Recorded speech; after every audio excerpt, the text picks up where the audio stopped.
All right, we're going to get started. Any questions before we get going? And the material we covered last semester, maybe at all? Just had that all memorized pretty well. Okay, so couple of things. Welcome to Pharm 2. If you think about it, you've done 16 hours of intro to pharmacodynamics. You did 32 of Pharm 1, and now you get 64 of Pharm 2. So technically, you're not even halfway done. Plus or minus, there you go. So the schedule, I believe I posted a schedule up there. It's all tentative. Again, I just made a change last minute. I'm sorry, I got it. Thanks, man. So the schedule, I flip things around. I figured with the behavioral health stuff, that one is a little bit more drug intensive, so I kind of wanted to hit that first, and then we'll kind of get back on schedule afterwards. It's hard to schedule this course with CMS with a lot of different blocks going at one time, so I tried to do it based on the test schedule in CMS, how I kind of order things, but again, it's subject to change, so just kind of bear with me on from that standpoint. Okay. As far as grades go, there are 4 tests in this course. There are going to be 4 prescription assignments to go along with that, and you can see that on the syllabus. And so 20% of the grade is made up of the prescription assignments, which will be pretty similar to last semester. The only difference is I'm going to incorporate work on doing inpatient orders, right? So that's kind of one thing that we had on some feedback from last year is that, maybe you want some more experience with doing inpatient sorts of orders. So I've updated the rubric, so you can go and check that out. There's kind of 2 sections now, one for the inpatient sort of set of orders, and then one for the typical outpatient prescription orders. So I did that. The first prescription assignment is already posted, and that's going to be due the day of the test, which I believe is January 28th, so you have some time to work on that. Pretty straightforward, but you guys will get, you can see that, and if you have any questions, let me know. As I mentioned, for tests, the one thing here, one important, which should probably not affect really any of you, but is important to know, is that one change in the syllabus we made is that you have to have a passing average on the exams in order to pass the course. So the prescription assignments will kind of boost you up, but if you made, say straight 65s on all the exams, but you did awesome on the prescription assignments, you don't want that to be the one thing that saved you from passing, right? Because again, if you were to have a provider come in and they were going to give you some drugs and you say, oh, how'd you do on your pharm test? You say, oh, I didn't pass any of them, but the prescription assignments really helped out my grade, but here's your drugs. I don't know, you might not feel as confident. So that's one change we made, and I think hopefully should be one that really should not impact anyone in this room, I don't think. So, anywho, any questions on that to begin with? Again, if you want the lights on or off, I don't care. If lights start to flicker, I'll just kind of go with it. I will make no cares about that. I posted a sticky board, so that's on the side as well, so you can start posting questions if you like. If not, whatever, it's okay. It's just for you guys to use. Okay, so let's get into behavioral medicine.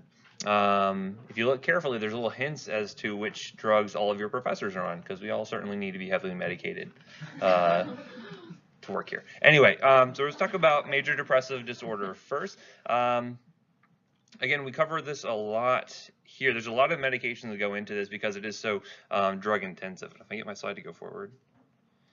There we go. Very, very common mental illness, and you're going to find that a lot of the drugs that we use for major depressive disorder also can kind of carry over and treat lots of other things. And so, for instance, some of these drugs you can use to treat, bedwetting. Some of these you can use to treat sleep disorders. You can use some of these to treat all sorts of different things. And so there's a lot of bleed over here. So you're going to find a lot of these drugs pulling kind of double and triple sort of duty. Now, we've had pharmacotherapy as early as the 1950s for depression, but a lot of these drugs were not great. And I'm sure you've already covered a lot of those with Dr. Austin. What are some examples of classes of drugs we use to treat depression? We have SSRIs, and that's a relatively new or old class of drugs, you think? It's relatively new, right? And you're going to find that the side effect profile is actually pretty favorable for an SSRI versus what's kind of like an older school set of drugs. MAOIs, right? MAOIs are one of the first ones that are out there, and you notice there's a ton of different issues with those. There are a lot of side effects. There's a lot of issues with dietary restrictions, and so what you find is as we go forward in time, we're getting more specific with our drugs in terms of their mechanisms of action. You're getting a lot safer sorts of drugs, right? Remember we talked about therapeutic index. What is that?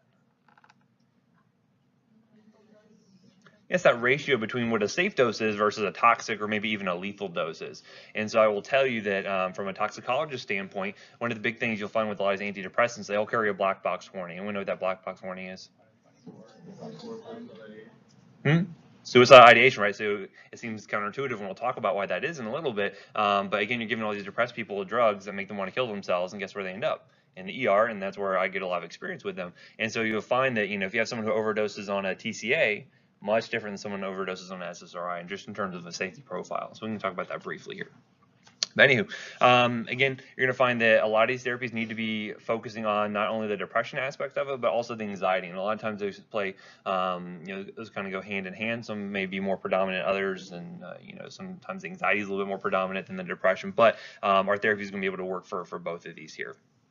And you're going to find a lot of times it's very difficult to determine what the actual therapeutic efficacy of these drugs are, because you're going to find that if you had a placebo-controlled trial for depression, I gave a bunch of people who were depressed placebo, guess what? A lot of them are actually going to get some positive benefit out of that, right? So placebo effect is very strong there. Again, that's why we do placebo-controlled trials, to try to elucidate what that placebo effect is, what that mind over matter sort of effect is, to make sure that our drugs are actually effective. And so we found that they tend to actually be, but just be aware that there is some component of it, someone saying, I'm taking a medication, this is going to make me feel better, I'm doing something positive for myself, that has a lot of effect in and of itself.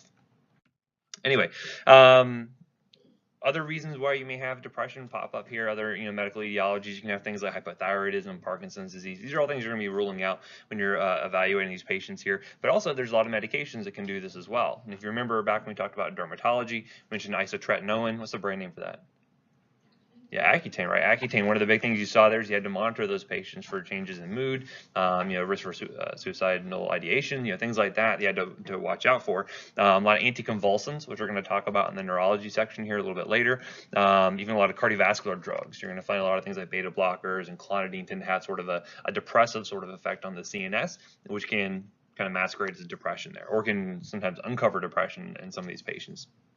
And hormonal therapy is a big one. Things like oral contraceptives, which we'll talk about more in the OB-GYN section, but sometimes that can worsen a person's mood, sometimes worsen their depression. Corticosteroids can be another big thing that can cause some mental status changes there. So, and again, a lot of times it's underdiagnosed, it's undertreated. I think now as a society, we're moving more towards looking at behavioral health as not just sort of a negative stigma, but as looking at it as an actual disease state that you actually need to treat and take seriously. But it still is probably going to be underreported, undertreated, and a lot of times the first time we figure out they have depressions is with a suicide attempt, unfortunately. So anyway, just to really put a nice happy mood on the group at 8 o'clock, the very first farm lecture. But anyway, with anxiety, we're going to see there's lots of different conditions involved with this. You have things like PTSD, you have obsessive compulsive disorder. Some people claim that I have OCD, so bad that it's classified as CDO. But lots of different things get included in with that. It's probably too early for that joke. But again, you're going to find that a lot of our therapies, especially with anxiety, you can find there are things that are going to be good for kind of acute bouts of anxiety, and then also things that are going to be better for kind of long-term management. So it's kind of like when you looked at asthma, use an albuterol inhaler for an acute exacerbation, but use things like long-acting corticosteroids, long-acting beta agonists for more kind of maintenance therapy. You're going to see we take a similar tact with anxiety, as we'll see in just a minute. Now, why do people become depressed? They watch the news maybe, or go on social media. It's actually a thing, social media related depression. But looking from the pathophysiology standpoint, the real answer is we have no idea. Like, we're not really sure why people get depressed. We believe that it resides with this neurotransmitter sort of imbalance here. But we do know that some of the neurotransmitters that play a role here are going to include things like serotonin. So C5HT, that's what we're talking about, serotonin there. Norepinephrine and then dopamine are all going to be playing big roles here. Serotonin is the big one you always think about as being kind of like the happy sort of neurotransmitter, and a lot of our medications are going to be focused on affecting serotonin, but we'll see norepi and dopamine play a role here as well. One of the reasons why we thought that these neurotransmitters play a role in depression is actually there's a drug called reserpine that we would give as an old school antihypertensive that we would give to actually deplete these monoamines from the CNS. We deplete levels of serotonin, deplete levels of norepi, and they actually found that this actually induced depression in a lot of patients. And so that's kind of where that initial theory sort of came from. However, we know it's not just that simple, because, for instance, when I give someone an SSRI, a selective serotonin reuptake inhibitor, levels of serotonin should go up in the vesicle, or in the that neurotransmitter, or the neuromuscular junction. It's not neuromuscular, the neuronal junction should go up pretty high there, pretty immediately. But you're going to find that these drugs, do they kick in immediately for depression? They take time. They take weeks in order really to work here. So because that we realize there's probably something downstream of that that's occurring, probably something as far as either receptor upregulation, downregulation, some sort of gene transcription change happening here. It's a lot more complicated, and what it comes down to is we really don't really know why it works. We just know that they do tend to work. So our goals when we're managing patients' depression is try to reduce symptoms of acute depression, try to hopefully get them back to a normal level of functioning, back where they're enjoying things again, or actually have some motivation to go do things, and then hopefully prevent kind of further episodes, right? And so you're going to find that a lot of times with these medications, a lot of times side effects can lead to things like abrupt discontinuation. Oftentimes that'll lead them back into this kind of rebound depression, which can kind of put them back where they were to begin with. So we're going to talk about education points when giving these patients medications. It'll help to make sure they're kind of successful with them, and then that way they kind of prevent any further episodes from occurring.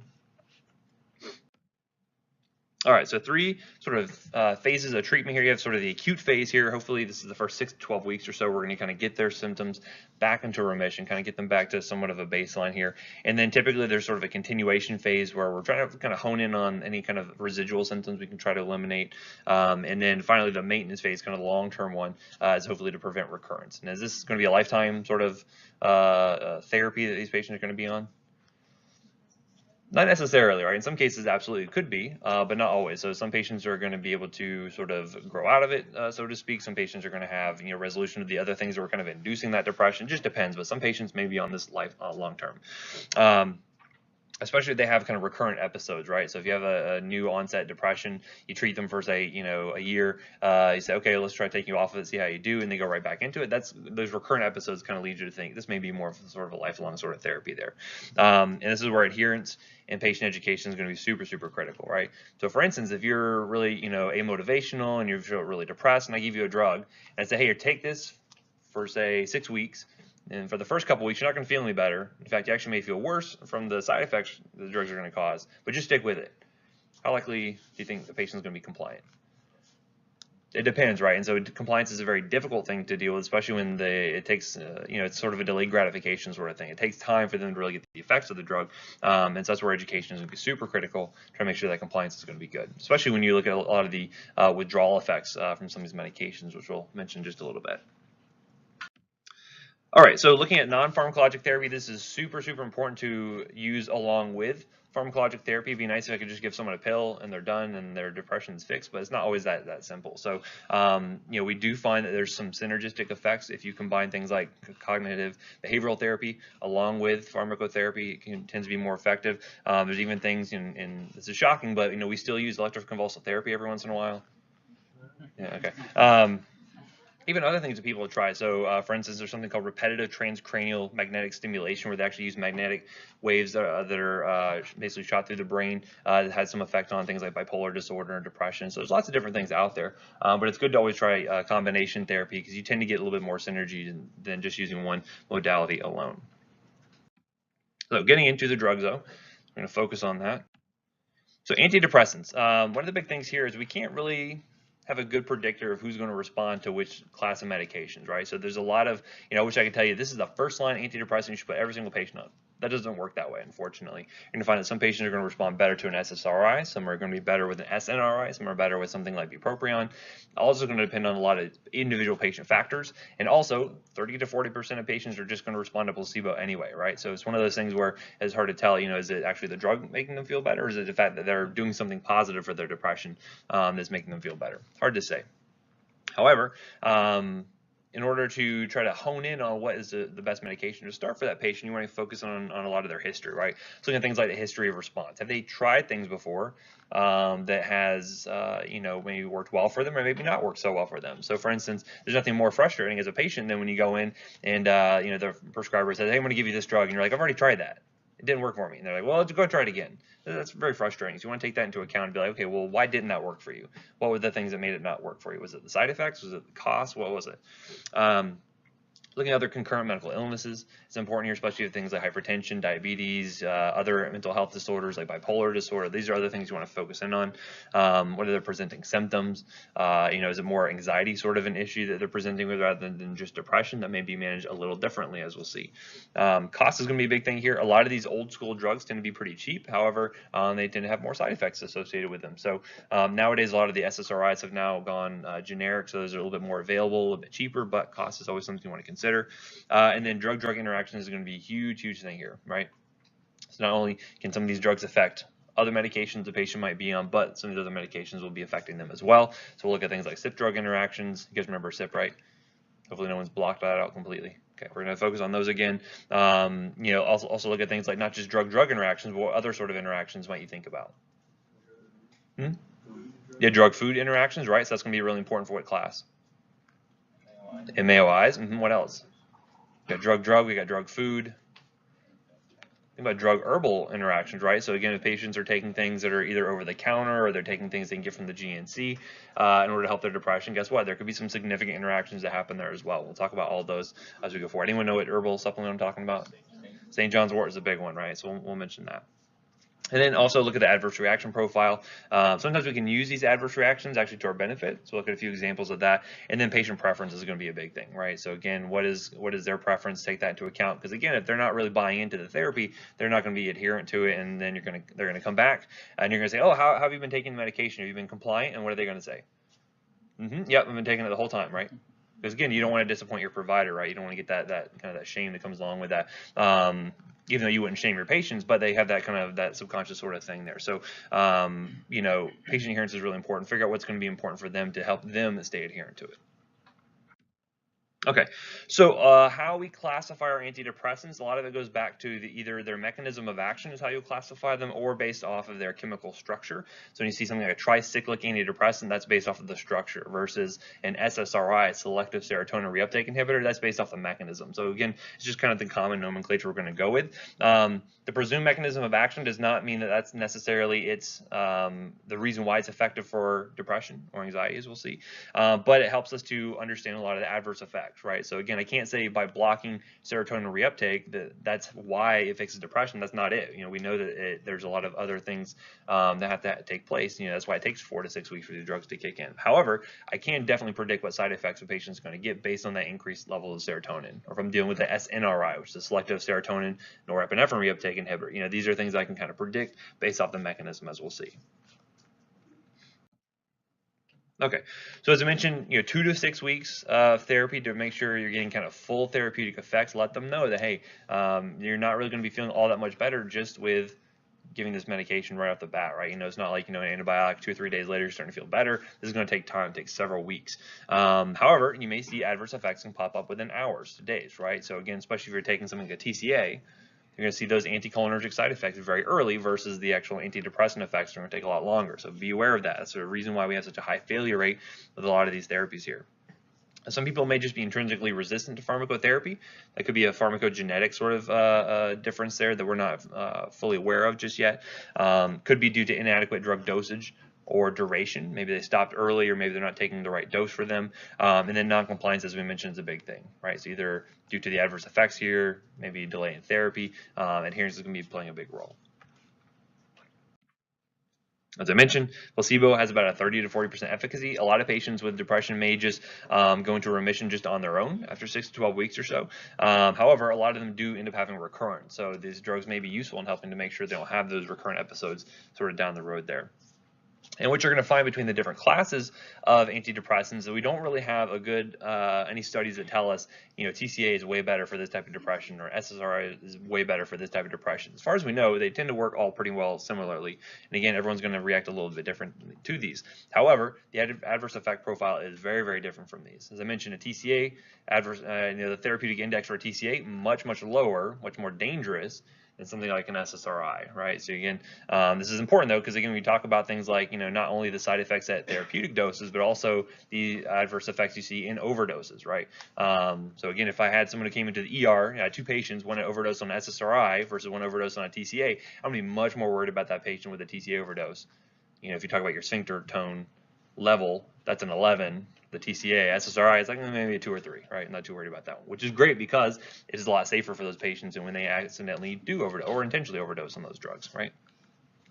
I feel kind of bad for myself because when I was in fellowship, I feel like I kind of missed the wild west of toxicology because like back in the day when you see patients like overdose on MAOIs and TCAs, like they talked about, oh yeah, we'd have, the whole, intensive care section of the emergency department just filled with TCA overdoses everywhere. We're giving them bicarb, we're doing this, doing that. It's like, oh, that sounds awesome. I got a bunch of SSRI overdoses that don't really, no, not that really that spectacular. So better for our patients, maybe not so good for me, but it's just selfish.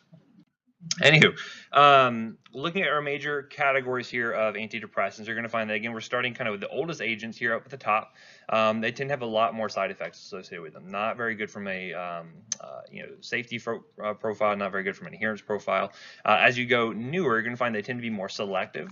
Much more selective in their actual mechanisms of action, tend to be much safer, right? So starting off, we had the monoamine oxidase inhibitors. Again, very rarely will you find any patients are on these, right? Because the profile is just very, not very favorable for its use.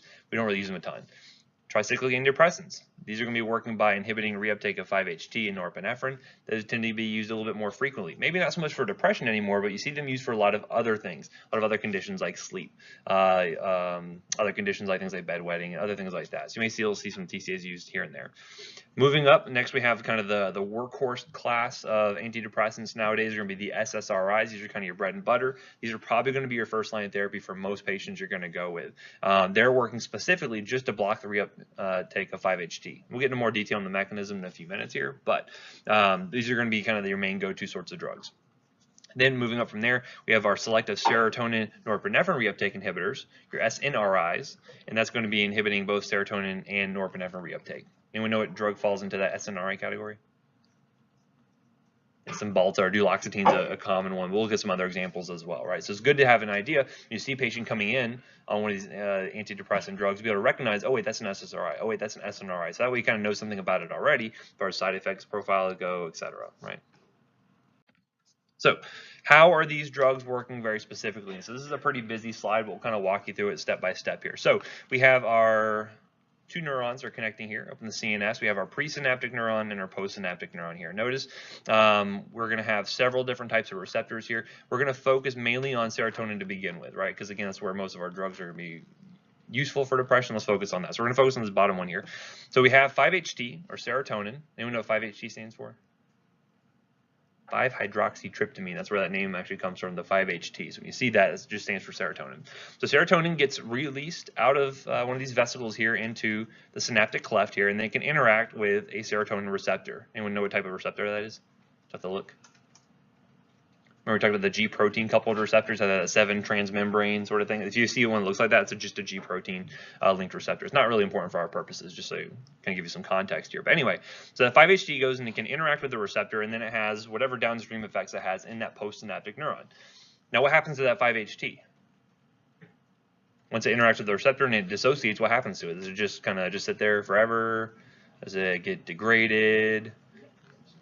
Well, we like to be sort of economical with our neurotransmitters. We like to recycle whatever we can. And so one of the things you'll find is that you can have this reuptake of serotonin, right? So you're going to have a SERT transporter, basically a serotonin transporter, that is going to cause reuptake of that serotonin so we can recycle it, put it into a new vesicle, and then allow it to be released again, okay?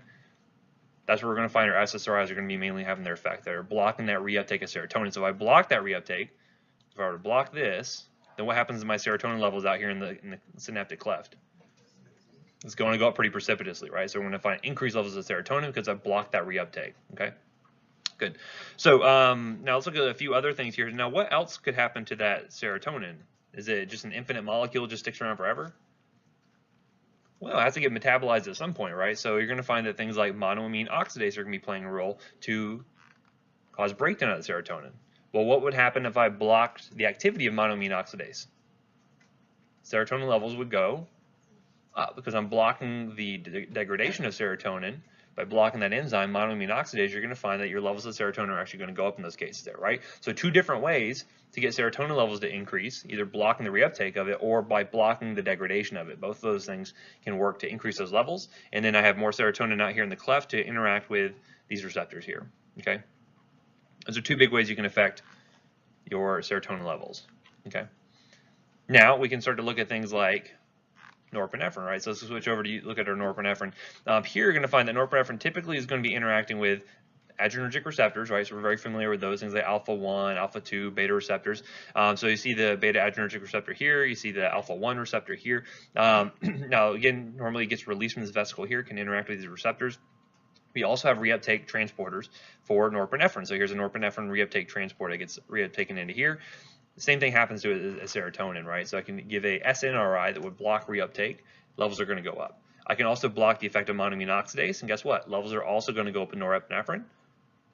Thus, you're going to find that you have more at the cleft here, and you're going to have more interact with those receptors.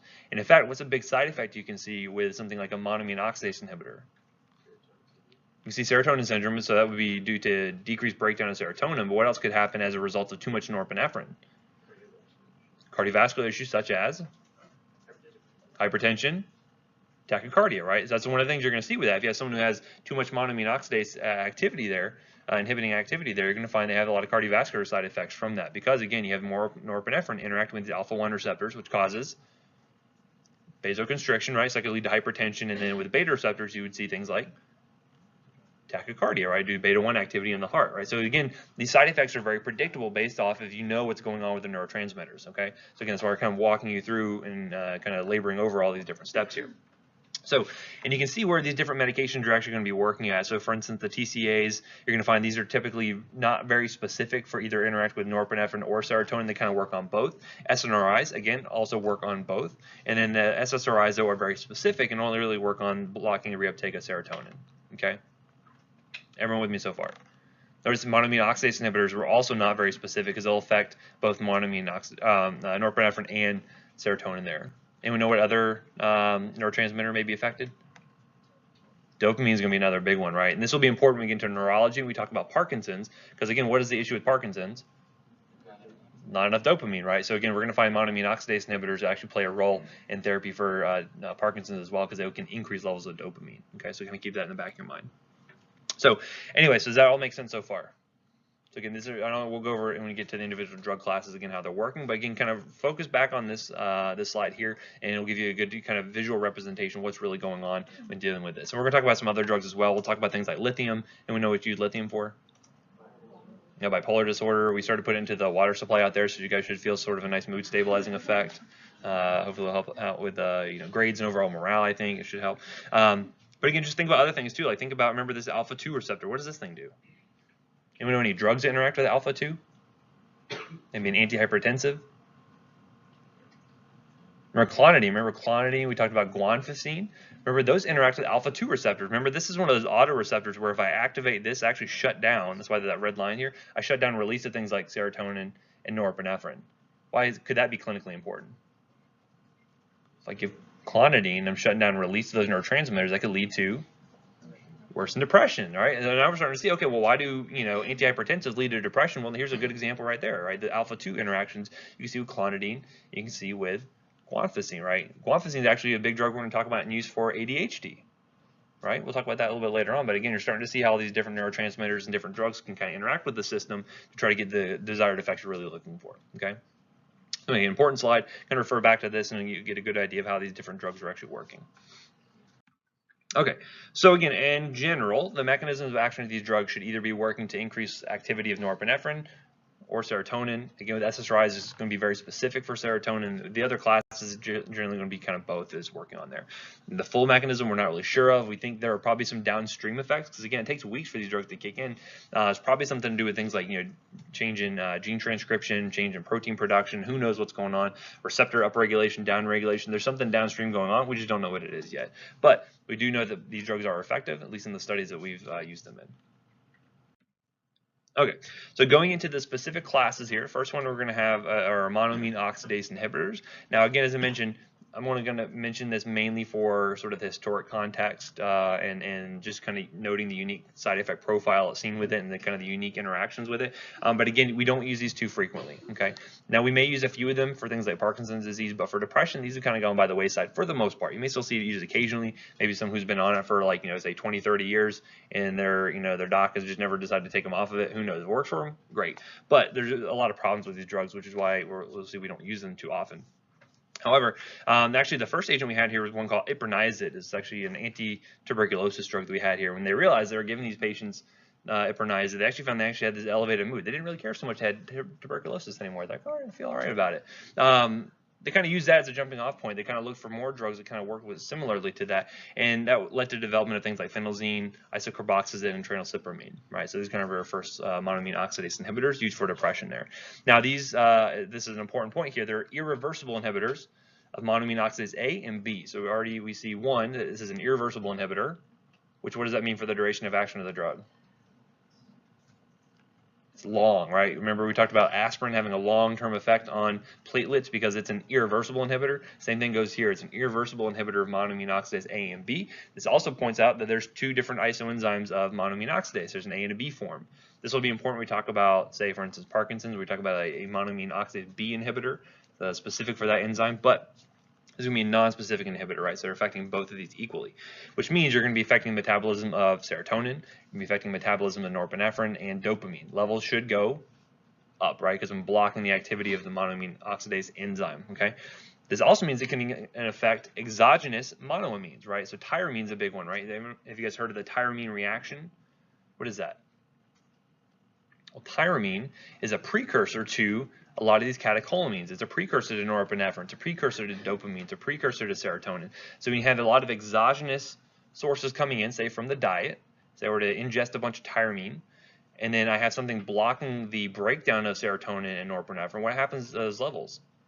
They're going to go up sky high because when I'm blocking the breakdown, I'm also giving a bunch of extra on the supply side. All that's going to get turned into those catecholamines, and that's where you're going to see the problems, right? So we'll talk about that serotonin toxicity and serotonin syndrome that can develop from this in a little bit. But this is the big thing that leads to those food-drug interactions, which we'll focus on here in just a moment. So, as I mentioned, you have phenelzine, which is Nardil, you have tranylcypromine, which is Parnate, and selegiline. This is actually one that we use for Parkinson's disease. This one is actually specific for monoamine oxidase B. We'll talk about this more in the neurology section coming up in a couple of lectures here. Okay, so adverse effects. What are we going to expect to see when you're kind of monkeying around with all these catecholamines, right? So one of the big things you're going to find is that, especially in these older patients you may be treating for depression, postural hypertension is a big thing, right? Mainly because of the fact that you're affecting norepinephrine levels. You're kind of monkeying with that. It may have a hard time for them to kind of regulate their blood pressure, especially going from sort of a sitting or lying down to a standing sort of position there. So that's a big thing you're going to find. Okay, weight gain is another big thing. A lot of these medications you're going to find for depression can either lead to weight gain or weight loss. Depression can also lead to weight gain or weight loss depending on the patient. So you may find that this could be a desirable effect. It may be an undesirable effect depending on your patient, right?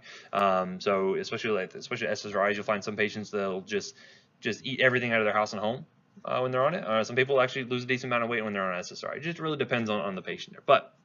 And then another big thing you're going to find almost with all of these antidepressant medications is going to be sexual side effects, right? So again, typically this can manifest as things like decreased libido, anorgasmia, difficulty achieving erection, things like that, right? So sexual side effects can be a big deal because, again, if you all of a sudden had a normal sex life and then all of a sudden you take a medication for your depression and all of a sudden you have no more normal sex life, what can that lead to?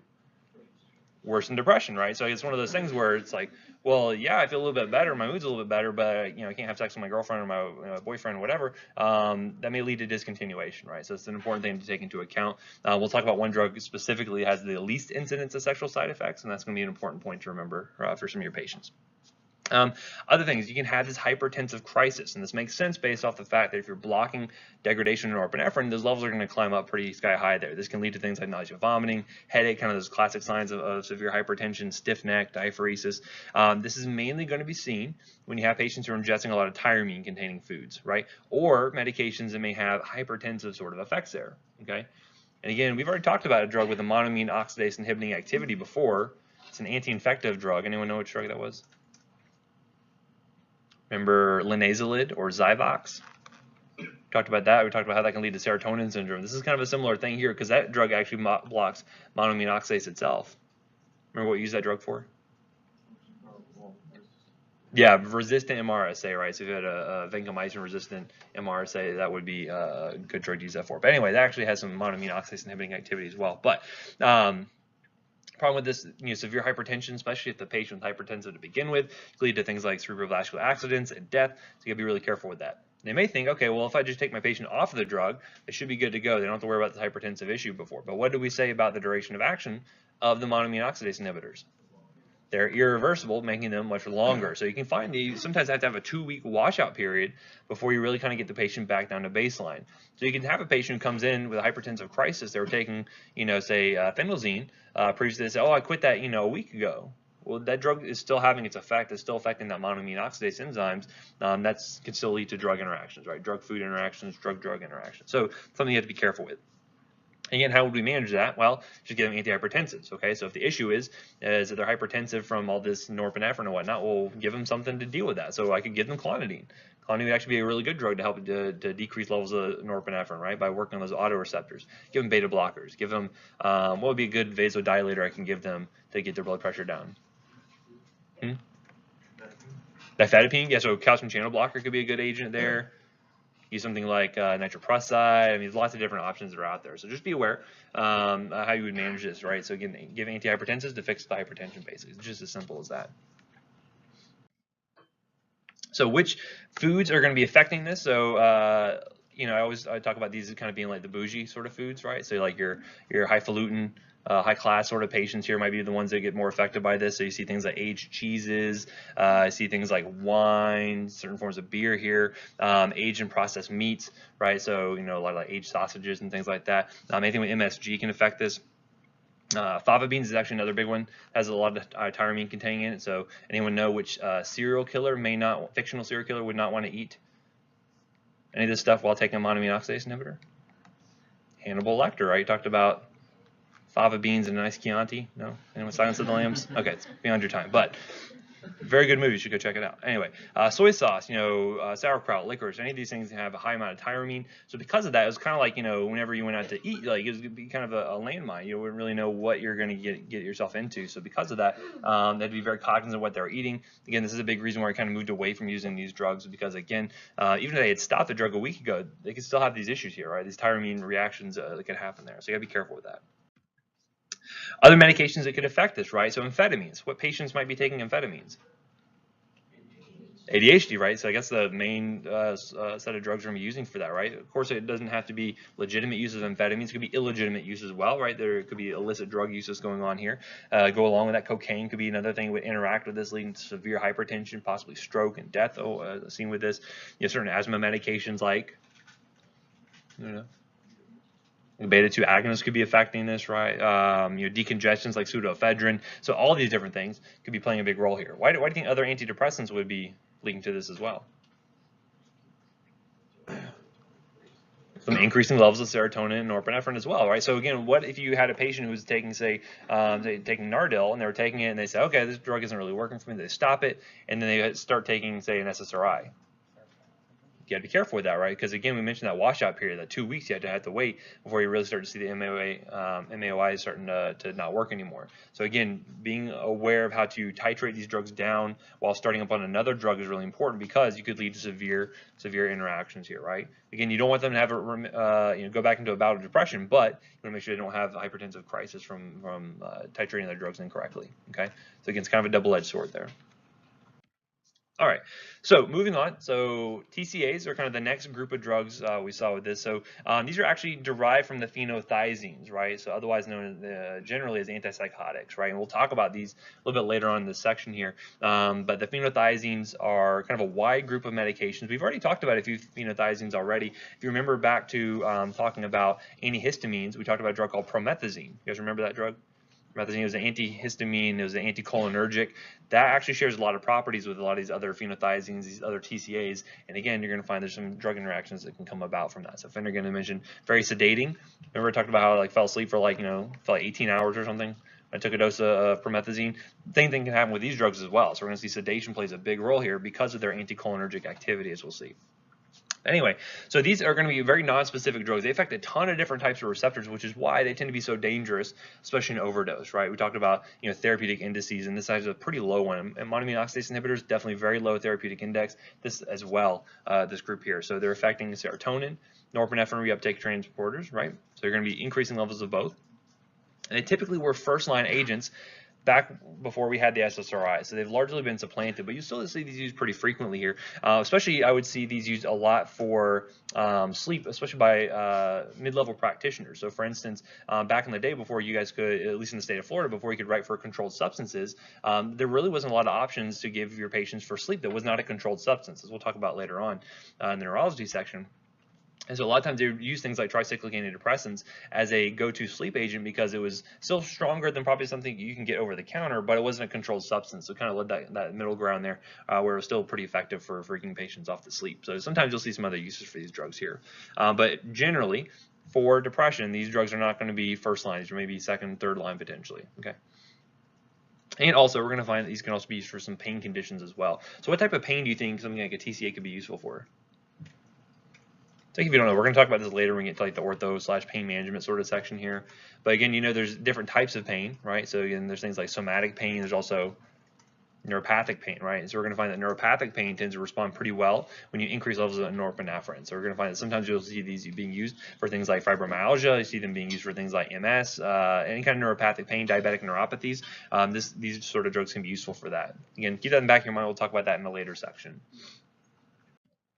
Okay, so what are the available agents you're going to see here? So you have several different ones that are available. We have things like amoxapine. We have amitriptyline. Amitriptyline is probably one of the most common ones you're going to run into. Clomipramine, disipramine. We have doxepin, imipramine, and then nortriptyline. Just from anecdotal experience, the things I've seen most frequently include nortriptyline, amitriptyline, and probably doxepin. They're probably the more common ones. But again, any of these, you know, be familiar with them, be able to recognize them as a TCA if it comes up on a test question, right? So going into the adverse effects, because this is the big thing here, right? Because again, similar in efficacy to all the other classes we're going to talk about, let's focus on the side effects, why you may not choose this class of drugs for a patient versus another. So it affects a lot of different types of receptors. The main thing you're going to see is the anticholinergic side effects, right? So they're going to block muscarinic receptors. And so what is the mnemonic we use for that? Right as a beat, dry as a bone, mad as a hatter, to be able to recognize that, right? So if I were to ask you, which of these side effects would be most common for a patient taking a TCA, you can say something like urinary retention. You can say something like tachycardia, dry mouth, constipation. Like these are all things that are going to be associated with the anti-muscarinic activity you see with the TCA. Okay, so be familiar with that. It's pretty unique to this group of drugs versus some of the other ones we'll talk about. The tachycardia is important because not only will you see tachycardia from blocking the muscarinic receptors, but another thing you're going to see is that it actually can cause sodium channel blockade, very similar to the sodium channel blockers we saw back in the antiarrhythmic section. Anyone remember any sodium channel blockers back in the antiarrhythmics? Procainamide is a good one. Quinidine, disopyramide, lidocaine is actually a sodium channel blocker. Propafenone. All right, so these are all sodium channel blockers. This does the same thing, right? So what you can see is not only is it causing you to be tachycardic, but it's also causing conduction delays, which can lead to an arrhythmia, right? So actually, if you have a patient who overdoses on a TCA, probably what they're going to die from is ventricular dysrhythmia, right? It's one of the main things we end up seeing with that due to this issue here. So other things you may find, you can actually find this actually blocks alpha receptors. So if you maybe had a patient who is hypertensive, this may be an okay drug for them because it's actually going to help lead to things like reducing blood pressure. However, an overdose, why it's so dangerous, can lead to hypotension. So be careful with that. You're also going to see sexual dysfunction with this. You're going to see weight gain with this. And then again, with the antihistamine effects, it's going to cause a lot of sedation, right? So these are very sedating sort of drugs. As I mentioned, we use them for sleep quite frequently. But again, if a patient needs to have their depression treated, but they also need to go and operate construction equipment, may not be the best set of drugs for them, right? So you have to be really careful with these. All right, any questions so far? So I realize it's been brought to my attention the prescription assignment, when you click on it, it says unauthorized. I did it like all the other prescriptions assignments I've ever made, so I'm not sure what you guys did to get your authorization taken away, but I guess everyone's getting a 0 for no, I'm just kidding. I'm going to work on that and I'll try to get it fixed up for you guys. One of your other links, though, I think the rubric, if you click on that, the assignment comes up. Oh, really? It's only the one that's the actual drugs. The actual drugs on it, the actual, like, the assignment. Oh, so you actually click on the assignment itself. So you can get to the page for the homework, but... Interesting. So what did I do to that Word document? Good question. I'm going to work on that and I'll find out and I'll report back. Fantastic. Okay. Any questions on the first one? Yeah. So someone had a very good point here. They're talking about, talking about MAOIs causing hypertension. Like, you can treat that with other medications. Now, is the general rule of thumb, like, do you treat side effects with more drugs? Not typically, right? So you try to avoid that if possible. The main thing I was talking about there would be in the case if you had like a hypertensive emergency or hypertensive urgency, right? So they're coming in with very severe hypertension secondary to, say they went to a fancy party, they took their phenelzine, they went into, had some nice aged meats and cheeses and drank some beer, and all of a sudden they're coming into the hypertensive crisis. That's something where you have to have an immediate intervention, right? So you need to get some antihypertensives on board very quickly. However, if you were to say just start a patient on an MAOI and saw that maybe their blood pressure was uncontrolled after that, that's something where you can say, well, we have time here, let's go ahead and take you off that drug, switch you over to something else, right? So it's more of the kind of more long-term sort of thing here, okay? But you can treat drug side effects sometimes very acutely, just like I do with overdoses all the time. Like sometimes you have to treat those side effects with other drugs potentially. Anyway. So getting into the SSRI, so again, these are very, very specific. So instead of working on, multiple different receptors like the TCAs, where you had alpha receptors being affected, antimuscarinic activity, sodium channels in the heart being affected, like we said, let's not worry about that. We don't want to deal with any of that. Let's get very specific and just block reuptake of serotonin. This is where the SSRIs come into role here, or come into play. So again, very selective here, and actually these should be first line for major depressive disorder for the majority of patients there, right? Very safe in overdose and much more tolerable from a side effect profile. You don't have to worry about nearly as much about drug food interactions. You don't have to worry about a lot of the same sedation you see with a lot of the TCAs. Much safer from that standpoint.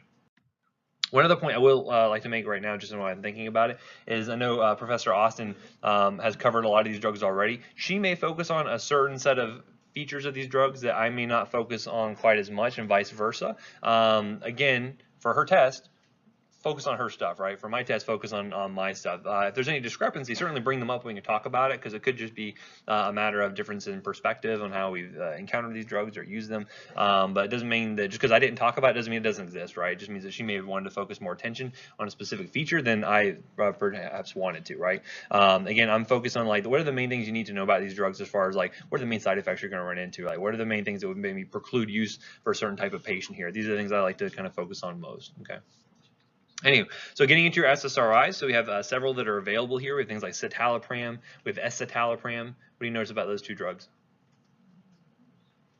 Yeah, escitalopram is one of the enantiomers of citalopram. That's actually important because when you're sometimes converting patients from drug to drug, it's important to know what those conversions would be. So for instance, if I said citalopram is the racemic mixture of escitalopram, say arcitalopram, it's not an actual drug, but escitalopram is the one we use. Say patient was taking 40 milligrams of citalopram. What would be an equivalent dose of escitalopram? 20. Yeah, it'd be just half of that, right? Because again, you just isolating out that escitalopram is 50% of that racemic mixture. Okay, we do that conversion quite frequently because again, when you go into the hospital, you have every single drug on formulary. No, you have to be more economical than that. You have to be very selective. So sometimes you have to convert patients from one drug over to another. That's an example we do pretty frequently. So Celexa is citalopram. Lexapro is escitalopram. Next you have fluoxetine or Prozac is probably one of the more common ones that kind of got a lot of notoriety when it first came out there. Fluvoxamine, paroxetine, and then sertraline or Zoloft, right? So again, these are very common SSRIs you're going to run into. So as far as the adverse effects go, very minimal compared to something like a TCA. So again, you're going to see a lot less antimuscarinic activity. You're going to see very low alpha activity, low histaminic activity. So again, you're not going to see the same amount of sedation. So you may see a little bit, but not nearly as much as you would see with something like a TCA. So much better tolerated. You see less weight gain associated with it. However, things you may see more commonly include things like GI upset. You're still going to have some sexual disturbances seen with this. Headache and insomnia can occur here. Okay. Now, one thing to note with any of these drugs is you want to avoid abrupt discontinuation of these drugs. And why is that? You're going to get a lot of nasty rebound side effects from this, right? So again, just like you would see with any other sort of drug, say for instance with a beta blocker, say I had a patient who's chronically on a beta blocker, say post-MI, and if I were to withdraw that all of a sudden, what could happen?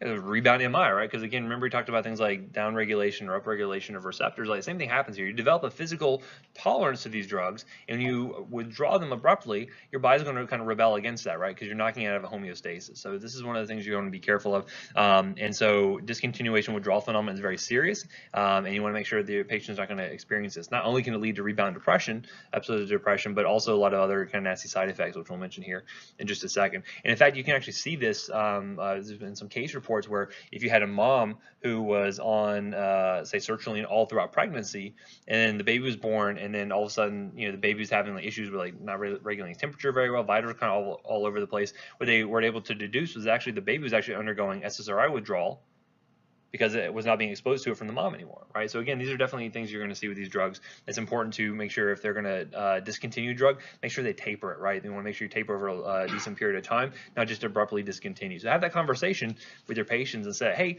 if this drug's not working out for you, that's okay. Just let me know about it. So that way we can come up with a taper plan for you. So that way you don't just stop taking it altogether, and then you have all these really nasty rebound effects here, okay? But things you're going to see a lot of anxiety seen with this kind of rebound anxiety, a lot of sleep disturbances, maybe worsened insomnia. Certainly going to see that a lot of GI side effects can come about from this as well, a lot of nausea and vomiting associated with it. So they're going to be pretty miserable until they get the drug back on board, or they're just going to do it cold turkey and wait till the drug's effects are kind of out of the system. Anyway, so one of the things we can do to help deal with that is one, either taper the drug slowly. That's one thing we can do, or maybe if we know a patient maybe is going to have a history of non-compliance, or we're not really sure they're going to be all that too adherent to their to our prescribed regimen, well, let's give them something that is longer lasting, or maybe has an active metabolite, so that way the drug sticks around the system for much longer, and you can avoid some of those side effects. So for instance, if I were to give, say, someone, let's see, I'm going to draw a graph. Again, my famous drawing skills are going to come back into play here. Let's say, for instance, we had a patient who's on Lexapro, right? So again, they're taking Lexapro, levels are good, this is average drug level, and all of a sudden they abruptly discontinue the drug. You're going to see the levels are going to drop down pretty precipitously, right? That's going to lead to those rebound effects there. However, if I were to give them something, say, like Prozac or fluoxetine, it actually has an active metabolite. When I say active metabolite, what does that mean? Yeah, one of the breakdown products still has active effect there, right? So what you're going to find is that the average drug level for that, maybe combined fluoxetine and the metabolite, you see here it's going to be light. Instead they stop taking it, it's going to go down over a much longer period of time, and that helps to mitigate a lot of those withdrawal effects. So if you had a patient who maybe you were thinking maybe non-adherent or maybe prone to abrupt discontinuation of therapy, give them something like Prozac. It's going to be a lot better for them from that standpoint, because it's going to be a longer half-life, it's going to be sticking around for longer, much less likely to have those withdrawal phenomenons. Okay. Other things you can see is that, for a lot of patients, this is a very good drug to help manage anxiety. Actually, for some patients, especially in the acute phase, you may actually see that it can worsen anxiety. It just depends on the patient you're dealing with there. And then one other unique thing you're going to find is that you can actually find QT prolongation. Again, it's another kind of like buzzwords, like whenever I say CYP inhibition or something. QT prolongation is another kind of buzz thing I want you to focus in on. You can see that with citalopram or escitalopram. So I did mention that, from an overdose sort of standpoint, SSRIs are very well tolerated. It's very hard to die from a strict SSRI overdose. However, what I do see some issues with, you can see ventricular dysrhythmia secondary to QT prolongation, specifically with citalopram and escitalopram, right? If you prolong QT, what dysrhythmia are you likely to get? Torsades, right? And what do you treat that with? Magnesium, yep, absolutely. Okay, now going into the black box warning, you're going to find this is going to apply to just about any of these antidepressants. It's pretty much a whole, not just class-wide, but whole, drug category-wide sort of black box warning here. Is this warning for increased suicidality? Okay. Now, why do you think this is the case? You have more energy to do what? Yeah, so if you think about it, someone who has depression, one of the big one of the issues there is they have very low motivation to do things. So you may have these suicidal ideations, but you don't really have the energy to actually act on those thoughts. Okay. Well, if I give you a medication is going to basically give you a little bit more energy initially before I really fix the depression thing, because again, it's going to take a few weeks for that to really kick in. All of a sudden, they have more energy, and now they can act on those suicidal ideations, right? So again, there is an increased risk for suicidality. It doesn't mean every patient you put on Prozac is going to go off and try to off themselves. Not the case, right? But there is an increased risk. You want to let them know, hey, these are things to watch out for. If you notice that you have these thoughts, come to the ER, right? Or let the family know these are things you want to watch out for. And so you can especially see that in children, adolescents, and even some young adults as well can be a little bit more affected by this, right? And again, it's one of those things where like, well, why are you giving antidepressants to kids? Like, well, we're starting to recognize now that it's going to be a much more prominent problem than what we probably thought it was back in the day, okay? And again, as I mentioned, they have this possible mechanism of increased energy. The term I use for that is called akathisia. Anyone ever heard that term akathisia before? What does that mean, really? Yeah, it's kind of liken it to you're uncomfortable in your own skin. Like you just wake up this energy. You just want to get up. You ever like been stuck on a plane light for too long? You're just like, I just want to get up and out of this plane right now. That's like kind of that feeling, right? And so because of that, they're like, okay, well I got this energy and I got to do something with it, and let me act on this and say take all my medication, or whatever the case may be, whatever their process is going to be. So be aware of that, right? Another thing you can see is that for patients with bipolar disorder, you may actually uncover a manic episode for them. Okay, so you can kind of rebound them out of the depression back into more of a manic episode, which could be problematic, and we'll talk about bipolar a little bit later. That kind of makes sense? To be aware of the black box warning, you can choose any antidepressant. It's going to be pretty ubiquitous amongst them. You need to educate on that, because if you don't educate on it and your patient goes and kills himself, then they can come back and say, well, why didn't you tell us about that, right? We should have known about it. You need to educate on that. Okay, so then moving on, we have our SNRIs, and so these are going to be non-tricyclic antidepressants. They will affect serotonin and norepinephrine reuptake, just like the TCAs do. However, they lack a lot of the other receptor activity. They don't really affect the muscarinic receptors. They don't really affect alpha receptors. They definitely don't affect sodium channels. So by doing that, they're more specific than TCAs, a little less specific than SSRIs, but they do have their unique place. And these kind of came about after the SSRIs kind of came around. And you will see them used for a lot of other indications. So that norepinephrine effect is going to be really good for neuropathic pain. So you may see this, if you had a patient with diabetic neuropathies and depression, this may be a good set of drugs for them, because it's going to be able to help manage that neuropathic pain. It also can help them manage the depression itself. Okay, so it's good for that. A couple of drugs we have in this category include venlafaxine and desvenlafaxine. Again, notice the relationship there between the enantiomer and the racemic mixture. We have duloxetine or Cymbalta. You have milnacipran, and then levomilnacipran. These are a little bit newer ones. I haven't seen too much use of those, but certainly I've seen a lot of venlafaxine. You see a lot of duloxetine out there being used. Most often I've probably seen more for neuropathic pain than just straight depression. So adverse effects with these, you're going to see probably a little bit more GI side effects than the SSRIs will, so a little bit worse side effect profile. You're still going to see some sexual dysfunction, and because of the norepinephrine effect, you're going to expect to see some cardiovascular stuff as well. So you could expect to see some slight increases in blood pressure. You're going to expect to see maybe some slight increases in heart rate. Just be aware of that. Again, think about it, though, if you have a patient who is having issues with insomnia as related to their depression, do you think something that increases norepinephrine levels is going to be good for their insomnia? Probably not, right? Because again, norepinephrine typically stimulates, going to keep you up, right? So the little things to think about is what's going to be best. Maybe thinking about the timing of the drug. Maybe you want to give this in the morning versus in the evening time. Things like that can help to mitigate some of these side effects. And then duloxetine, you will see a little bit more anticholinergic side effects seen with that one. So again, that's why you get the dry mouth, the constipation seen with that. However, it does seem counterintuitive that I mentioned that, because then you have things like diaphoresis, but a lot of that comes about from the norepinephrine sort of effects, kind of activating that sympathetic nervous system. So other sort of mixed serotonergic agents here. So now we're kind of getting into the grab bag of antidepressants here. We have nifazodone and trazodone. I will say nifazodone really don't see used ever. There's a lot of cases of liver failure seen with that one, but trazodone you do see quite frequently. This one will block 5-HT2 receptors, so it's actually blocking some serotonin receptors, and also blocking the reuptake of serotonin. So it has a little bit of a mixed activity there. The other thing to note as well, kind of a unique thing with this one, is it actually blocks alpha-1 receptors specifically. That means that trazodone, you're going to see a lot more incidence of orthostatic hypotension. You can see a lot of dizziness associated with this. It's also very sedating, so you're going to see this used quite frequently for sleep. I see a lot of patients being prescribed trazodone at nighttime. You see a QHS, PRN, insomnia. You may see a prescription pretty frequently. And then you have the newer one called vilazodone. I've not seen too frequently, but trazodone definitely is kind of a good workhorse, sort of atypical sort of antidepressant there. Now, adverse effects you're going to expect to see due to the alpha blockade. You're going to see hypotension, dizziness, sedation associated with that. Again, why it could be good with sleep. And a unique side effect, and again, you always want to key in on the unique things that pop up. You can see priapism seen with trazodone. Priapism is? Yeah, an erection is going on for more than 4 hours, right? Or call your doctor if you have an erection for more than 4 hours. We'll talk about that in urology section later on. But priapism, yeah, is this sort of sustained erection. You need to deal with that, right? Because it's a urologic emergency, right? So you need to deal with that blood flow issue. Otherwise, you can see some big issues there. So they actually had a few patients who have overdosed on trazodone, came in and actually had a priapism. So they came in initially for the overdose, which we treated them for. That wasn't necessarily life-threatening, but then we had to get urology involved because of the priapism they had to deal with, right? So we had to do things like anyone know how you treat priapism? Either drain it or you have to inject things like phenylephrine into it. So phenylephrine is a vasoconstrictor, so it actually helps to vasoconstrict and decrease the blood flow heading into the penis. So again, we'll talk about that in urology a little bit later on, but just be aware. Anyway, be careful though. If you're ever prescribing any of these drugs, specifically for sleep, be aware of what other drugs there may be on that can also induce sleep, because again, this is going to cause synergistic sedation. So if they're on opioids for chronic pain, this is going to be synergistic with that from a CNS depression standpoint, possibly respiratory depression. So you got to be careful with these whenever you're mixing these drugs together.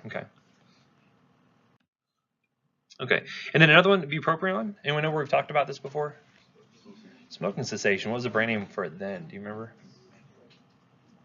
Zyban was the brand name for it when used for nicotine addiction, but bupropion was used well before that for depression. And so this one actually is a very unique sort of antidepressant because it really doesn't affect norepinephrine, really doesn't affect serotonin, but mainly affects dopamine. That's really the big thing you're going to be seeing playing a role here. A little bit of norepinephrine effect, but mainly dopamine here.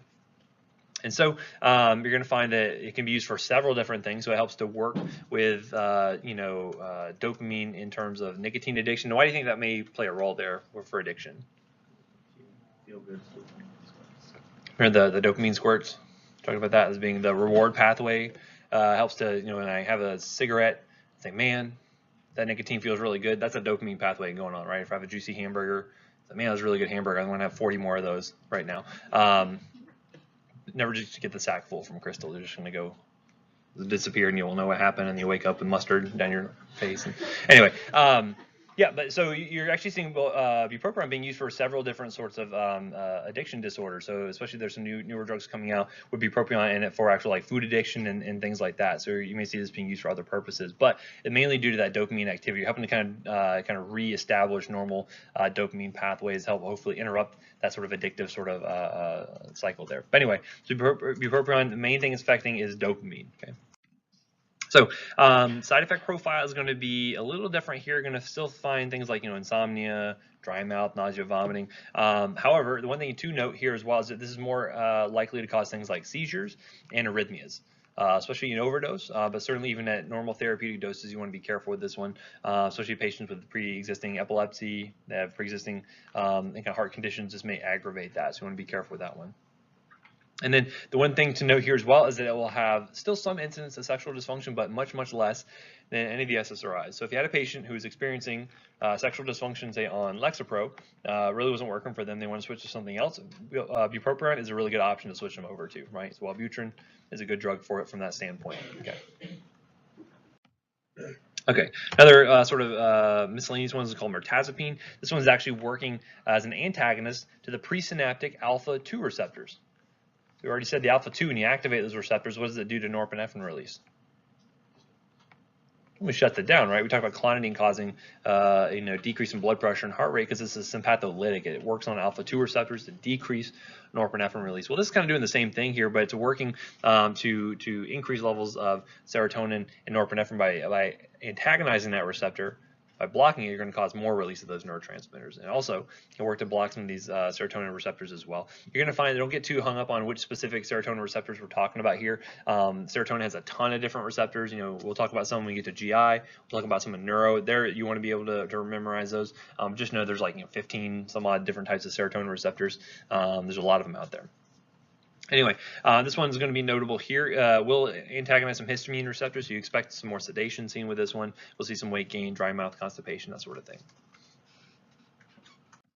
Okay, and then vortioxetine is a newer agent here. This is actually working as an SSRI, so it's blocking serotonin reuptake, but also acting as a 5-HT agonist, so actually stimulating activity against certain serotonin receptors there.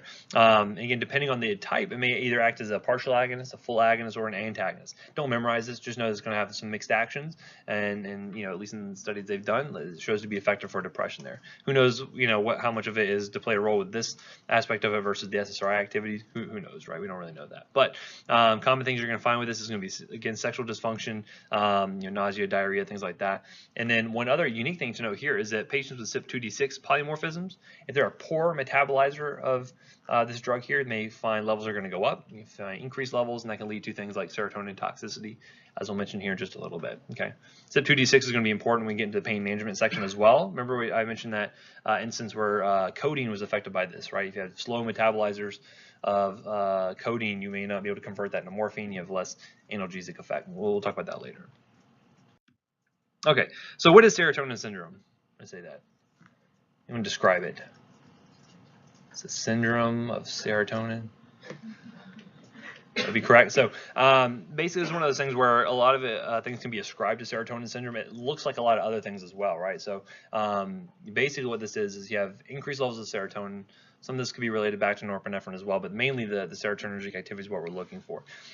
Basically, you need to kind of rule out a lot of other diagnoses before you can say, yes, this is absolutely serotonin syndrome, because it is pretty rare that you're actually going to find this. However, you may still find patients who maybe they're doubling up, maybe they, you know, they are taking a second SSRI because they didn't get the message to discontinue the first one. You can get serotonin toxicity, which is kind of a more limited form of this, but it still is on the same spectrum here, as we'll see. So basically, the main thing you're going to find with a patient with serotonin syndrome is kind of 4 key hallmark things here. You're going to find altered mental status, right? It could be seen as depression, could be seen as agitation, could be seizures in severe cases.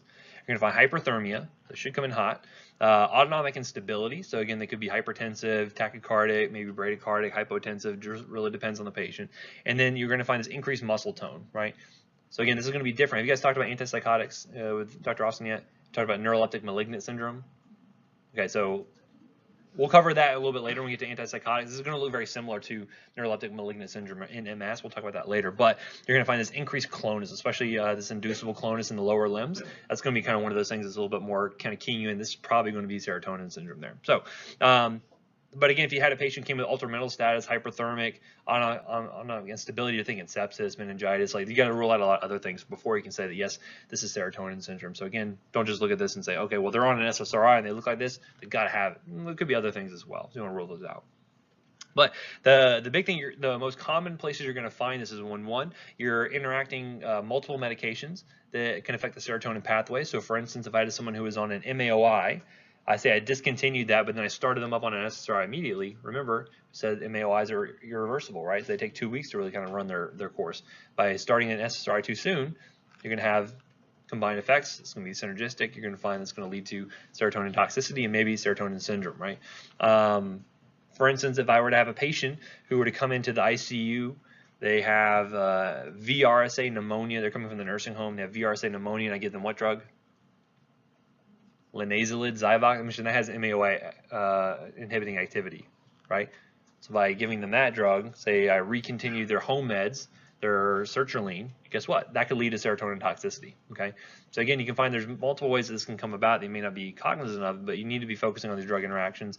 Again, anytime you're starting a new drug, just run a quick interaction check. Just see if there's anything out there that's going to be causing a big problem, because that can be something that where, you know, you have a patient you're treating for this VRSA pneumonia, they're on Zyvox, they're on their sertraline, all of a sudden, you know, they get their temperature's going back up and their blood pressure is hard to manage. You think, okay, they must be getting sicker. When really it could be just the serotonin syndrome you're inducing in that patient, right? I had one kind of unique case. You don't have to memorize this one, but just to give you an example, this is one I had in fellowship. There's a drug called methylene blue. Anyone ever heard of methylene blue? It's a dye. Anyone know what you use to treat? Use it to treat? So there's a thing called methemoglobinemia, where basically your patient turns blue, look like a Smurf. You're very cyanotic, but really you normally see a cyanotic person, you expect them to be like about to die from, you know, no oxygen. They're cyanotic because their blood is kind of, the iron in the hemoglobin has changed a little bit. So they turn blue, look like a Smurf. Anyway, so there's a drug we can give them called methylene blue. It's a blue dye and actually converts it back over to normal hemoglobin and they're good to go. Another thing you can use methylene blue for is actually it gets preferentially uptaken into the parathyroids. So we actually had a case where the surgeon had a patient who was getting a parathyroidectomy, gave the patient methylene blue.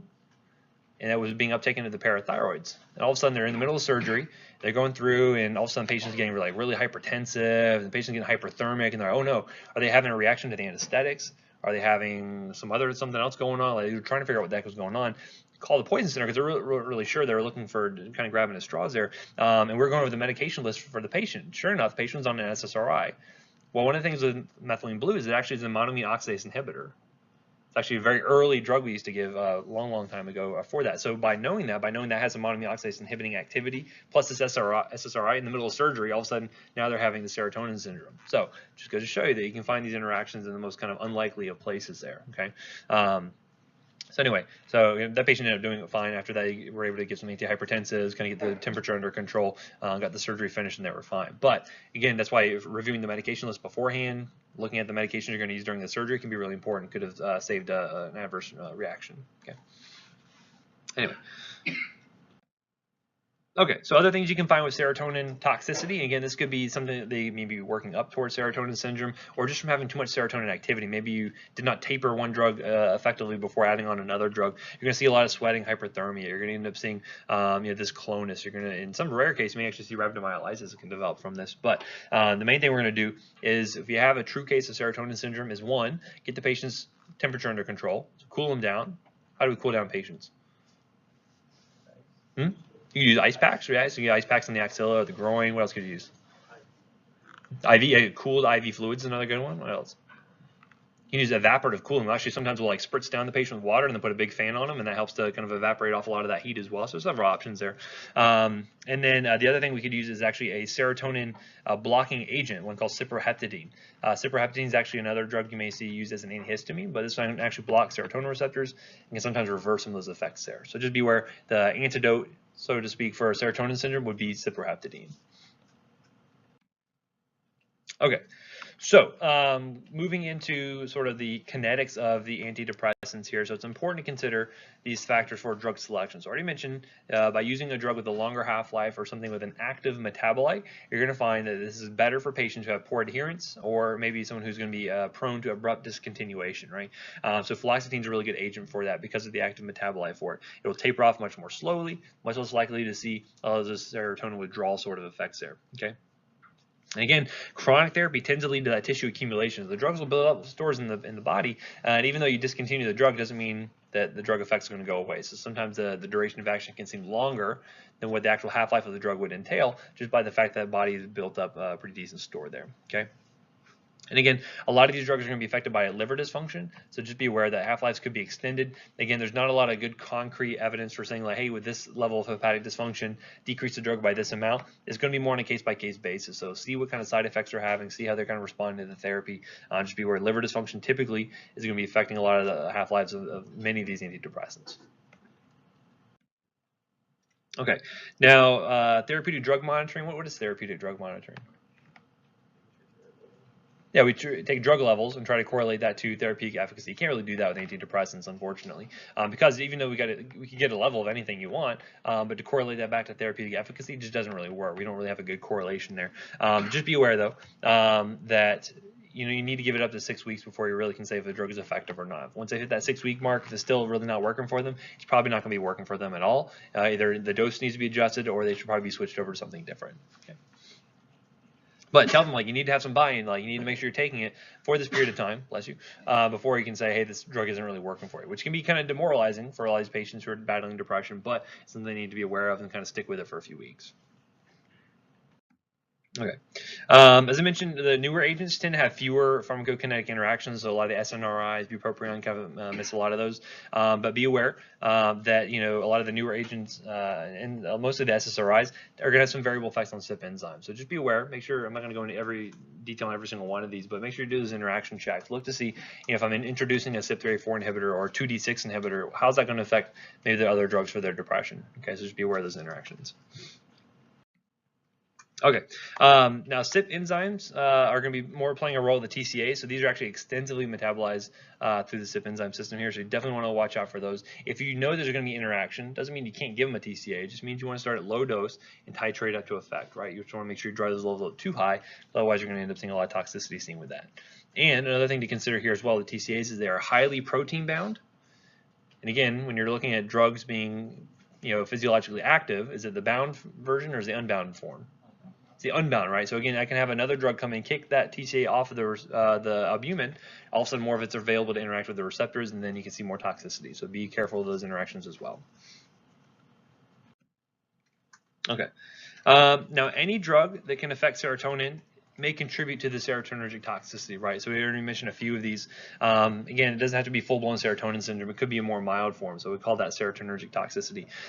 So again, things like linazolid, as I mentioned, has some MAOI activity, right? Methylene blue, as I mentioned, that I used for that surgery there.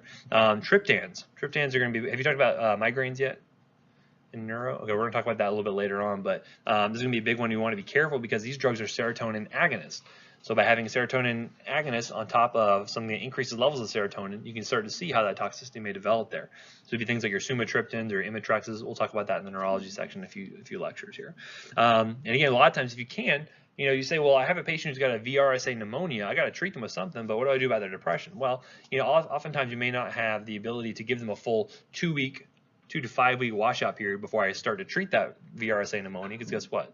Be dead by that time. So sometimes you have to treat through those side effects, right? So just be aware that it could pop up. Here's how you're going to manage them, right? If they get hypertensive, look at their hypertensive regimen, right? Things like that. Okay. As I mentioned, the QT interval prolonging agents, the main ones we saw there are going to be mostly citalopram and escitalopram. You're going to find this is going to be much more important with the antipsychotics, but guess what? A lot of patients on antipsychotics may also be on antidepressant drugs as well, so you have to be careful watching for that. May be necessary to do an EKG just to kind of see what their baseline is and see what the change is once you have the drug on board.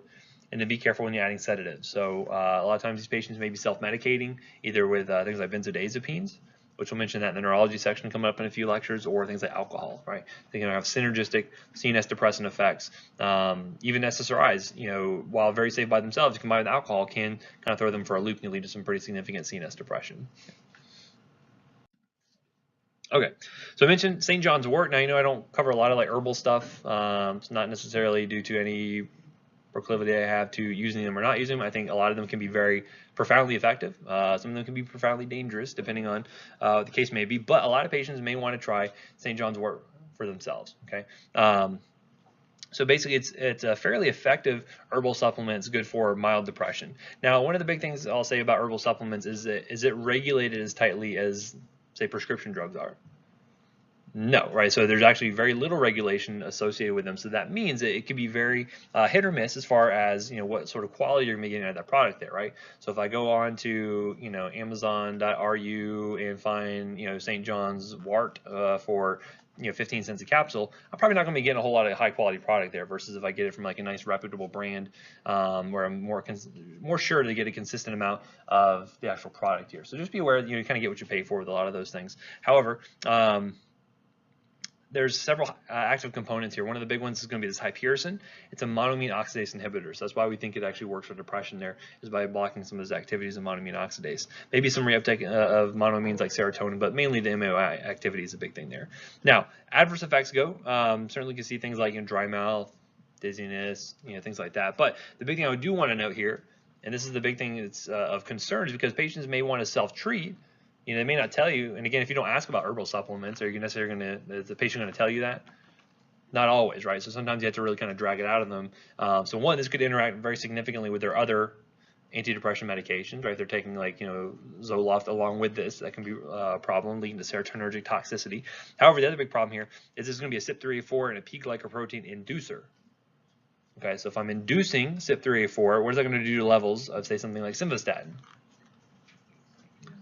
Going to go down, right? Because I'm inducing that enzyme. There's more enzyme available to metabolize that drug. Levels are going to be driven down. Okay, so a lot of drug interactions come about from this. Remember, P-glycoprotein is one of those efflux pumps that will also drive levels of drugs down, of drugs that are affected by that. So again, many medications get affected by that, so just be aware. So 3A4 kind of affects a lot of drugs.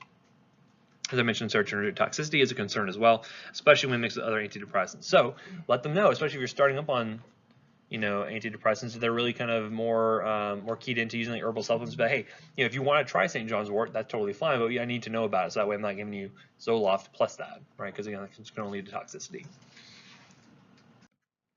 Okay. Some other special populations to be concerned about with dealing with antidepressant medications. Oftentimes the elderly, probably overlooked in a lot of cases. Definitely an increased risk of suicidality, especially as they get older, greater than 65 years of age. But just be thorough in looking at their full medication profile, look at the different pharmacokinetic, pharmacodynamic interactions that are coming about from adding on one of these drugs here, and they tend to be much more at risk for side effects, right? So again, if I have an elderly patient, I'm much more hesitant to give them a TCA because I know it's going to cause a lot of orthostatic hypotension. I know it's going to cause urinary retention if they have BPH. I know it's going to cause all these different issues. Be careful with those drugs in this elderly population. With pediatrics, I mentioned, pediatric depression is probably a lot more prevalent than what we actually thought. And the big issue here is a lot of these drugs have not been studied very well in the pediatric population because, again, it's hard to do studies with a protected population like that. But again, just note, especially with those black box warnings for increased suicidality, that's been most prominently shown in that young age bracket. So you got to be really careful with that. Let the parents know, hey, look for things like attitude changes, look for changes in mood, things like that, to just kind of key in on that sort of thing. Okay, moving on to, we'll talk about pregnant and lactating patients more thoroughly when we get to the OB-GYN section later on here, but just know that certainly there's an increasing use of selective serotonin reuptake inhibitors in pregnant patients because we do know that things like, peripartum and postpartum depression is a huge risk for these women here. You're going to find, for the most part, little effects on the fetuses here. For the most part, SSRIs tend to be fairly safe. However, the general mantra for drugs in pregnant patients is what? Less is better, right? If you can avoid drug exposure in pregnant patients, that's always going to be preferable. But you may find cases where the risks risk of depression are going to be worse than the potential benefits of not having the drug on board, right? Okay, so looking at how you're actually going to manage these patients, so typically start with an SSRI or a newer agent. Even if the sexual dysfunction is a big concern for them, maybe bupropion is a good one to start with. Again, try not to do a TCA first line, mainly due to the adverse side effects, and MAOIs are really going to be last resorts. If kind of failed 2 or 3 other therapies, then you can consider an MAOI, but I really wouldn't want to jump into that unless I really had to. As far as treatment failure goes, again, you need to assess adequate compliance. And like I said, if a patient comes into you, how can you tell if they're lying? Usually if their lips are moving, right? So again, usually want to assume our patients have good intentions, but a lot of times they may not be telling you the truth, right? We just know that. So you try to assess whether they're actually being compliant or not, which can be difficult. Have you actually given it adequate dosing duration? They come in after a week and say, this drug's not working for me. We've got to say, okay, well, it's going to take a little bit longer than that. We've got to give it at least a few weeks.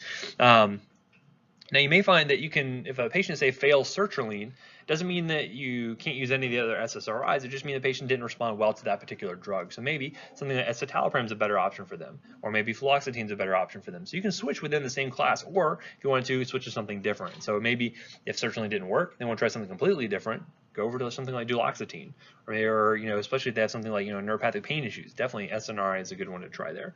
But be aware, you need to titrate down on the one drug and then slowly titrate up on the new one. That's going to help to mitigate that serotonergic toxicity. They're both at high levels together, and hopefully will prevent kind of exacerbation of the depressive symptoms there. Okay.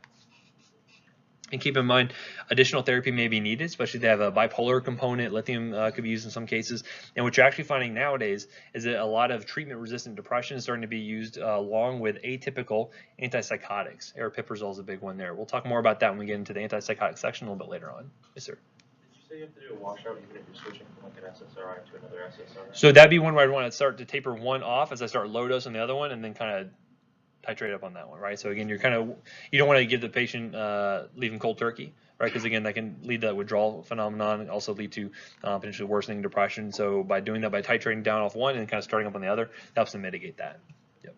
Yes, sir. Washout would just be if I'm just trying to give them a complete, get rid of all the drug in their system, right? So, for instance, if they needed to be on Zyvox and I had time, I would want them to kind of wash out of that completely. So I give them 2 weeks or so off of the medication, taper off, get all the drug out of the system, and then start the Zyvox. Oftentimes you can't do a total washout. So because of that, oftentimes you're just trying to manage through the side effects may pop up. Yep. Okay. So any questions on that section? I got some extra time, so sticky board. You want to check the sticky board? Let me check the sticky board real quick. Oh, one more question. Yes, sir. Sorry, could you repeat the relationship between citalopram and citalopram with it? Yeah, so citalopram is going to be basically the racemic mixture, right? So if you're looking at citalopram, say do the C here, that's going to be 100% of a racemic mixture, right? So 50% of it is going to be the R form, and then 50% of it is going to be the S form. Okay, and so this form here is the S-citalopram, right? So that's going to be basically 50% of that drug. So if I had 40 milligrams of citalopram, again, apologize for my poor handwriting, the equivalent dose, 50% of 40 would be 20.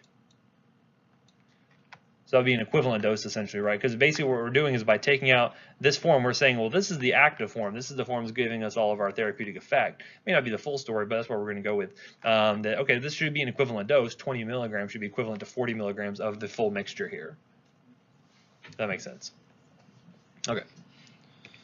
So moving into bipolar disorder. So again, bipolar disorder is what basically? You have these manic episodes, you have these depressive episodes. Again, there's two polar opposites here that we're dealing with. And again, typically it's pretty cyclic sort of mood disorder, and we're going to find that the drugs we're going to be using here, some of them we've already covered, right? Because again, they're going to have to take medications to handle the depressive sort of symptoms, but now we're going to be introducing drugs that are going to work on more of the manic sort of symptoms as well. Typically, when you're talking about those, we call those mood stabilizers. Again, this is probably the group of drugs that most of your professors need to be on at any given time just to stabilize us out, keep us normal, right? I should probably seem like I'm having a manic episode every time I come up here with a big cup of coffee or something. But again, it's just recurrent fluctuations in mood, energy, behavior. Now, again, when a patient has a manic episode, is that always a bad thing for them? No, oftentimes they actually kind of like it because, man, I got my house is like super clean, I got all this work done, everything's great. But you may find that this could be much more unproductive as the manic episodes get worse. This is why treatment can be so difficult, because when the patients go into these kind of manic sort of episodes, they feel really good, and they're like, well, what do I need to take drugs for? I feel awesome, I'm not going to take my drugs anymore, and then they can rebound back into kind of worse sort of symptoms there. So we're going to find treatment for bipolar disorder can be very difficult as the time may go on, and so you need to be focusing on both on the non-pharm stuff, but also we'll talk about some of the mood stabilizers we're going to use specifically for this. So again, we don't know the full etiology here. There's probably a lot of different components into it, both nature and nurture playing a role here. But again, some people do think that this is due to this altered synaptic and circuit functioning rather than any specific neurotransmitter issue, right? So again, we're not going to be focusing on necessarily altering norepinephrine levels or serotonin, but more affecting kind of neuronal transmission in total. So what we're actually going to find is that we'll talk about epilepsy in the neurology section coming up in a few lectures here, but you're going to find there's a lot of bleed over here. We're going to use a lot of anti-epileptic drugs here for bipolar disorder, because again, they're going to affect kind of basically the neuronal chemistry here. The neuronal circuitry is going to be affected most here. So again, I'm not going to get into the specific types. We'll talk about that with Dr. Austin, but just know that we're going to be mainly focusing on drugs here on the more the manic aspects of things. We already talked about the depression medications, and those will certainly be playing a role here as well. Now again, there's a lot of other causes for mania. You can have things like CNS disorders, like tumors, stroke will be playing a role here. Infections is another big one. Electrolyte disturbances, right? So these are a lot of things you need to rule out before you can say, hey, yeah, this is definitely bipolar disorder we're dealing with. Certainly things like alcohol intoxication or withdrawal could be mimicking this. Hallucinogens. Anyone know any hallucinogens? I say hallucinogens in general. What are you thinking? LSD is a good one. I mean, not from personal experience. I'm just saying it's a good example of a hallucinogen. Psilocybin-containing mushrooms, absolutely. Anything else? A lot of drugs. Peyote, if anyone's ever out west, maybe find some peyote mushrooms. Cactus. So a lot of different hallucinogens that are out there. Toad licking. Anyone ever heard of toad licking before? There's a specific sort of toad. Their secretions actually have hallucinogens very similar to LSD. Again, not from personal experience. There's out there in the books, so you can read up on it yourself. Steroids can do this as well, so a lot of different things that can kind of mimic these manic episodes here, right? So again, our focus here as far as therapy goes is to try to eliminate current symptoms, hopefully get them back into remission, kind of get them back into their baseline, and hopefully kind of prevent any recurrence episodes if possible, right? And again, the big thing here is that we're trying to maintain function, right? We want to make sure that they're still going to work, they're still able to function in society, their hygiene staying intact, all these sorts of things. And then also a big thing you're going to find with bipolar disorder is there's a high amount of substance abuse that goes along with that, either alcohol or stimulants like cocaine, amphetamines. So we're hopefully trying to eliminate that as well if possible. And then obviously avoid things like stressors or other things that may kind of induce some of these episodes. And therapy is going to have to be individualized based on the patient. So it could be, based off of their coexisting comorbid conditions, could be other medications that they're on, but a lot of it's going to be very tailored to how the patient is responding specifically there. Again, here we're going to find that you can have medications used for acute episodes or acute exacerbations, and then we're going to have more kind of long-term sort of mood stabilizing medications, good for hoping to prevent recurrent symptoms here, right? So again, anyone ever worked in the ER extensively, ever dealt with a patient with like a really acute manic episode, very agitated, very belligerent, like you need drugs to knock them down, right? Not to knock them down physically, but chemically to get them under control, right? And so we're going to see those are good for more of the acute sort of phases there. Certain drugs are good for that. Some are good for kind of more chronic therapy. So obviously, we can do non-pharm things like ensuring, adequate nutrition, mood charting can sometimes be helpful with this, supportive counseling, all that. But we're going to focus on the drugs because again, this is your drug class. We all like drugs here, right? Anyway, so I'll talk about lithium here briefly, and then we'll move on. So lithium, I didn't even know where you found that. Actually, I already put the picture up there. But yeah, so just like you found cocaine in Coke, there used to be lithium in 7-Up. Kind of elevate your mood a little bit there, but it's been around for forever, right? So again, actually, lithium's probably been around since Earth has been around because it's a metal, right? So it's been around for a long time, but we've used it for mania since about 1949 or so. And again, we don't know the full mechanism here. It's probably thought to deal with some secondary messenger systems, probably dealing with gene transcription, something like that.